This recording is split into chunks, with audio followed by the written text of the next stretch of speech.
Salut à tous, on se retrouve aujourd'hui pour parler de l'actualité du Paris Saint-Germain. On va parler de tout ce qui s'est passé ces derniers jours. Donc aujourd'hui c'est le PSG News numéro 5. On commence aujourd'hui avec Kylian Mbappé qui est venu faire une visite surprise aux enfants de Bondy. Bien sûr Mbappé est né du côté de Bondy en région parisienne. Il est parti faire un petit coucou bien sûr aux enfants de sa ville, on peut dire natale bien sûr. Et leur offert tous une BD parce que Mbappé a sorti il y a déjà quelques semaines sa BD. Voilà, je suis Kylian bien sûr. Par rapport à sa magnifique carrière, cet magnifique début de carrière, bien sûr, pour Mbappé. Et concernant Mbappé, mais cette fois-ci niveau statistique, donc là, il n'y a pas grand-chose à dire, à parler du PSG niveau résultat, vu que c'était la trêve internationale. Mais l'attaquant du PSG a joué avec son équipe nationale, qui est l'équipe de France. Il a disputé contre la Finlande, c'était son 300e match de sa carrière professionnelle. Et regardez quand même les stats de Kylian Mbappé, 190 buts et déjà 93 passes décisives. C'est des stats, on peut le voir, monstrueuses, bien sûr, pour Mbappé. À seulement 23 ans, il va y avoir 23 ans dans quelques jours, je crois que c'est début décembre, son anniversaire.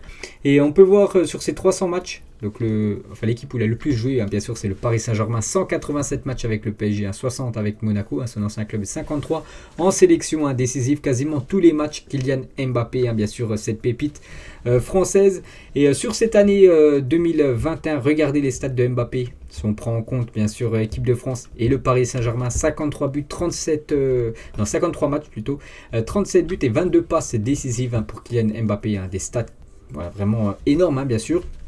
Et il a dit à Téléfoot, les gars, c'était dimanche dernier après son quadruplé, parce que samedi dernier il a inscrit un quadruplé contre le Kazakhstan, plus on peut aussi rajouter une passe décisive. Je pense que ce qui m'est arrivé cet été, ça m'a forgé de prendre coup sur coup un penalty raté. Il parle de ce 8e de finale de l'Euro contre l'équipe suisse, c'est lui qui rate le penalty. Donc bien sûr, il pense encore énormément à ça. Et un non-transfert, parce qu'on le sait tous, il l'a dit, il voulait rejoindre le Real Madrid, du coup ça s'est pas fait. Donc cela teste votre mental, vos limites. J'ai répondu de la meilleure des manières, cela m'a renforcé aussi. Donc il dit qu'il est encore plus fort mentalement, Kylian Mbappé, d'après ses propos. Et Florentino Pérez, donc le président du Real Madrid, sur Kylian Mbappé, nous essayons de faire venir les meilleurs, mais vous devez pouvoir payer. Maintenant, vous donnez 200 millions d'euros et ils ne vendent pas. Il y a une folie de clubs qui appartient à des États et qui ne vendent pas. Bien sûr, en parlant de Kylian Mbappé et surtout du Qatar, qui n'a pas voulu lâcher, on peut dire, Kylian Mbappé lors du dernier mercato. N'oubliez pas que le Real Madrid proposait plus de 200 millions d'euros d'après dernières infos, dernières offres. Le PSG a refusé, pourtant il restait plus qu'un an de contrat au joueur français. Et concernant son avenir, on sait tous que Mbappé ne devrait pas prolonger du côté de Paris. Donc il sera normalement un joueur du Real Madrid la saison prochaine. Il signera son pré-contrat dans 2 mois. Donc à partir du 1er janvier, il peut déjà signer son pré-contrat du côté certainement du Real, parce qu'il a dit s'il quittait le PSG, c'était que pour une équipe, ce serait pour le Real Madrid. Il sera présenté normalement à Santiago Bernabéu en juillet prochain. Après, dans le foot, tout est possible. Il peut à tout moment dire oui, je veux bien prolonger du côté de Paris. Mais bon, pour l'instant, son contrat officiel, c'est que au 30 juin 2022, il est plus en contrat avec l'équipe de Paris, donc il peut rejoindre l'équipe qui le souhaite, et ça sera certainement le Real Madrid. Donc bien sûr, ce sera une énorme perte, bien sûr, pour le PSG. Ensuite, les gars, on va parler de Rafinha et Sergio Ramos aujourd'hui à l'entraînement. Donc tout souriant, bien sûr, c'est 2 joueurs du PSG. Concernant Sergio Ramos, qu'on n'a toujours pas vu depuis le début de la saison, et j'ai l'impression, les gars, que son retour est très très proche, parce qu'il pourrait faire partie du groupe du PSG qui recevra Nantes samedi. Le PSG joue contre Nantes samedi, les gars, pour préparer ce match de Ligue des Champions mercredi prochain du côté de City. Et Sergio Ramos, les gars, pourrait faire partie du groupe. Donc concernant Neymar, on va en parler après, devrait lui être préservé et donc être absent. On parlait de Neymar. Et juste une petite info concernant Sergio Ramos. J'ai vu sur Twitter, les gars, qui pourraient même peut-être commencer titulaire. Après avoir, bien sûr, vu que Pochettino n'a toujours pas donné son groupe. Mais on pourrait peut-être voir Sergio Ramos enfin jouer ses premières minutes. Et ça, bien sûr, c'est une très bonne nouvelle pour le PSG. Et pour revenir, les gars, sur Neymar, donc vous avez pu voir, devrait lui être préservé et donc absent. Parce que Neymar, donc il n'a pas joué avec le PSG, mais il a joué avec son équipe nationale, le Brésil, et du coup il s'est blessé à la cuisse, donc il est forfait contre l'Argentine, c'était mardi à mercredi. Et bien sûr, vu que le PSG joue contre Nantes après-demain, il est blessé aussi, donc il est forfait contre l'équipe de Nantes. Neymar, il devrait faire son retour, il est surtout préservé, blessé mais préservé pour le match contre Manchester City mercredi prochain, qui est beaucoup plus important bien sûr que ce match de Ligue 1, vu que le PSG a comme 10 points d'avance sur le deuxième de Ligue 1. Voilà, l'objectif surtout en LDC, c'est d'essayer de terminer premier, parce que vous savez que la première place, les gars, donne un petit peu plus d'avantage en huitième de finale, recevoir au match retour et surtout jouer contre un deuxième d'un autre groupe. Voilà, c'est pas rien. Donc bien sûr, il faudra un Neymar en grande forme contre City. C'est pour ça qu'il ne devrait pas jouer normalement contre l'équipe de Nantes. Toujours avec les joueurs du Paris Saint-Germain en équipe nationale. Donc Angel Di Maria, les gars, il a été buteur contre l'Uruguay avec l'Argentine. Donc félicitations bien sûr Angel Di Maria. Donc Messi lui a joué le dernier quart d'heure contre l'Uruguay. Il a joué le match entier contre l'équipe du Brésil. Donc ça aussi c'est une bonne nouvelle, le retour bien sûr de Léo Messi qu'on parlera après. Donc félicitations aussi à Angel Di Maria, on compte sur lui contre l'équipe de City.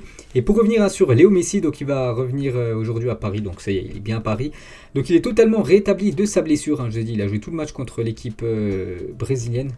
On aurait pu avoir peur parce que le match, je ne sais pas si vous avez suivi Argentine-Brésil, il n'y avait que des fautes, plus de 40 fautes combinées entre les deux équipes, vraiment hachées à chaque fois que les deux nations se rencontrent. C'est souvent très très chaud, ça me fait penser à la finale de la Copa del Rey. C'était un match vraiment ennuyant à regarder parce que c'était tout le temps, il y avait tout le temps des coups francs vu qu'il y avait tellement de fautes. Heureusement, il ne s'est pas blessé. Donc ses proches décrivent un joueur libéré par la qualification et 100% concentré avec le PSG. Donc ça c'est une bonne nouvelle. Maintenant le prochain match avec lui, l'Argentine, c'est au mois de mars prochain. Donc d'ici 4 mois. Donc là vraiment il se concentre maintenant à 100% avec le PSG. Peut-être on pourrait enfin voir le vrai Lionel Messi, le vrai Léo Messi du FC Barcelone qui marquait décisif à chaque match. Parce qu'oubliez pas qu'en Ligue 1 après 5 matchs, c'est toujours aucun but et aucune passe D pour Léo Messi. Donc je pense qu'il pourrait jouer. Vu qu'actuellement il est plus blessé, donc je pense qu'il sera dans le groupe contre l'équipe de Nantes. Après, je ne sais pas s'il jouera le match entier.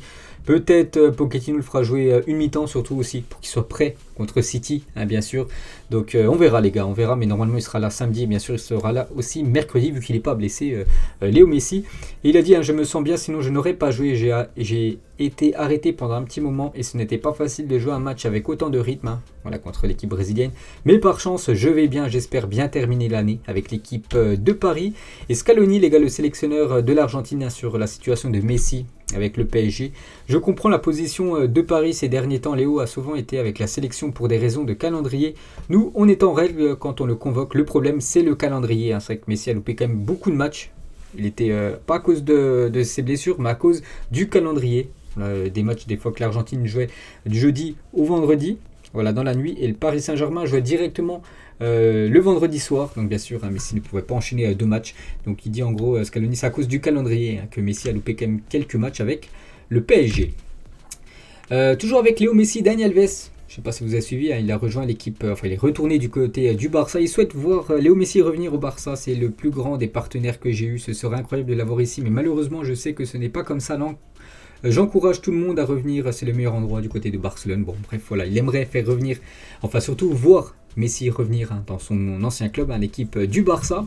Une bonne nouvelle les gars, c'est Kimpembe et Marco Verratti qui ont repris l'entraînement. Donc ces deux joueurs étaient forfaits avec les équipes nationales, la France et l'Italie lors de ces derniers matchs. Et du coup ils ont repris l'entraînement. Les deux joueurs ont d'abord participé à des ateliers individuels avant de rejoindre l'entraînement collectif. Je ne sais pas s'ils seront là ou pas contre Nantes. C'est Pochettino qui donnera son groupe, il les donnera bien sûr demain dans la journée. Mais ils sont de retour à l'entraînement. Et bien sûr c'est une bonne nouvelle.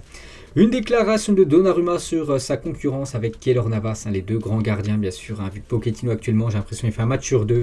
L'un goal, le championnat, l'autre peut-être goal la Ligue des Champions. Donc il n'y a pas vraiment un gardien numéro 1 du côté de Paris. Donc Donnarumma il a dit cela ne me perturbe pas mes prestations, cela me perturbe parfois parce que ce n'est pas facile, parce que comme vous l'avez dit, j'ai toujours été titulaire du côté de Milan. Je suis sûr que la situation va se résoudre d'elle-même. Qu'il va être lui le numéro 1 et Navas le numéro 2, ou un départ de Navas. Pour l'instant, lui, il n'est pas du tout inquiet. Même Mino Raiola, l'agent Donnarumma, bien sûr, sur la concurrence entre Donna et Navas. Je pense que tout le monde sait comment cette histoire va se terminer et ça se passera bien pour Gianluigi. Il faut un peu de patience. Soit un départ de Navas, je vous l'ai dit, ou soit Donnarumma deviendra le gardien numéro 1. Mais bon, quand même Keylor Navas, on sait qu'il y a des sacrées qualités, donc c'est vrai que c'est du 50-50 entre les deux. Ensuite, les gars, une petite stat concernant Pedro Miguel Pauleta, l'aigle des accords, donc un joueur portugais. Il aura marqué l'histoire du Paris Saint-Germain. Donc 266 matchs, 141 buts et 14 passes décisives pour Pauleta du côté de Paris dans le passé. Une petite info concernant Abdou Diallo. Et Newcastle, les gars, pense à Abdou Diallo pour renforcer sa défense d'après Foot Mercato, le défenseur Défenseur Abdou Diallo, les gars, qui joue pas tout le temps du côté de Paris. Bon, lui, je vous l'ai dit, j'en avais parlé, je crois que c'était il y a quelques jours. Soit il fait des gros matchs, soit il passe complètement à côté de son match, un petit peu irrégulier. Bien sûr, Abdou Diallo peut voir que Newcastle pense à lui. Affaire à suivre. Concernant Xavi Simons, donc joueur du Paris Saint-Germain, donc lui il joue avec l'équipe des U19 du PSG. Donc c'est un joueur pour l'avenir du côté de Paris, mais un gros problème parce qu'il n'envisage pas pour l'instant de prolonger avec le Paris Saint-Germain après cet été. Et le problème, c'est que je crois que la fin de son contrat, c'est en juin 2022. Donc il est très jeune, c'est vraiment l'avenir, les gars. Il joue avec la sélection hollandaise, avec les jeunes. Il joue avec les U19 du PSG, c'est le capitaine. Et en gros, le PSG l'avait recruté du côté du Barça. C'était surtout pour que ça soit un joueur cadre pour le Paris Saint-Germain, pour le futur, pour l'avenir, et pourrait peut-être quitter le club. Et on peut voir que Barcelone souhaiterait faire revenir gratuitement Simons en juin prochain, vu qu'il est en fin de contrat. Son profil plaît particulièrement à Xavi, qui a validé son retour. Donc pourquoi lui ne veut pas prolonger? Parce qu'en fait, Pochettino ne l'intègre jamais dans le groupe professionnel. Il y a beaucoup de concurrence, bien sûr, à Paris. Et lui, il a un petit peu marre de jouer en U19, alors qu'il sait qu'il pourrait même jouer avec l'équipe première, surtout qu'au Barça, les gars. Koeman ou même, je pense, à Xavi, il donne beaucoup de temps de jeu aux jeunes. Je pense à Gavi, je pense aussi à Pedri, un des jeunes joueurs qui ont le même âge que Simons, mais eux jouent en équipe première, alors que lui, il joue en U19, et c'est pour ça que ça ne le plaît pas trop. C'est pour ça qu'il pourrait peut-être aller voir ailleurs. C'est pour ça que le Barça pourrait le faire revenir gratuitement. Donc attention à Paris, il faudrait peut-être Pochettino, maintenant il lui fasse confiance, parce que bien sûr c'est un joueur pour l'avenir, et ce serait une perte de le laisser filer gratuitement. Ensuite, concernant Paris Saint-Germain-Nantes, c'est samedi, je crois après-midi. Le Virage Auteuil fêtera ses 30 ans samedi lors de Paris Saint-Germain-Nantes. Donc bien sûr, bon anniversaire. Au Virage Auteuil, une déclaration de Milik, l'attaquant polonais de l'OM sur le Paris Saint-Germain. Il dit le PSG, c'est un peu les Galactiques de notre temps. Je pense qu'ils vont gagner le championnat de France. Bon, on pense tous, 10 points d'avance sur Lens, actuellement deuxième. Je pense le PSG, les gars. n'a pas eu le championnat la saison dernière. Lille a fait une grosse saison, mais cette année, bien sûr, le Paris Saint-Germain retrouvera le titre de la Ligue 1. Mais il est trop tôt pour dire qu'ils vont gagner la Ligue des Champions. On le sait tous. Le PSG n'a toujours pas gagné la Ligue des Champions. On sait que c'est très très compliqué. Donc on verra les gars, on verra bien sûr dans les futurs mois comment ça se déroule. L'aventure parisienne en LDC. Et pour finir les gars, cet épisode sur le PSG, il n'y a pas non plus énormément d'infos, vu que c'était la trêve internationale, il n'y a pas eu de match, donc pas grand chose à dire sur le PSG. Mais voilà, la plus grosse perte pour le PSG selon vous aujourd'hui, deux joueurs maintenant qui rayonnent dans leur club, Nkunku du côté de Leipzig et Moussa Diaby du côté du Bayer Leverkusen. C'est que peut-être Nkunku les gars, entre les deux. Voilà, donc c'est que c'est deux joueurs avant qui jouaient quand même peu du côté du Paris Saint-Germain, statut remplaçant, et maintenant ils sont vraiment très bons dans leur club. Et peut-être on pourrait les revoir un jour jouer du côté de Paris. Donc voilà les gars, la fin de cet épisode Paris Saint-Germain News numéro 5. J'espère que ça vous a plu. On se retrouve semaine prochaine, certainement jeudi prochain les gars, pour le prochain épisode sur le PSG. On parlera bien sûr de PSG Nantes et aussi de PSG Manchester City, vu qu'il se déroulera la veille le mercredi. Allez, bonne journée à vous et à plus tard.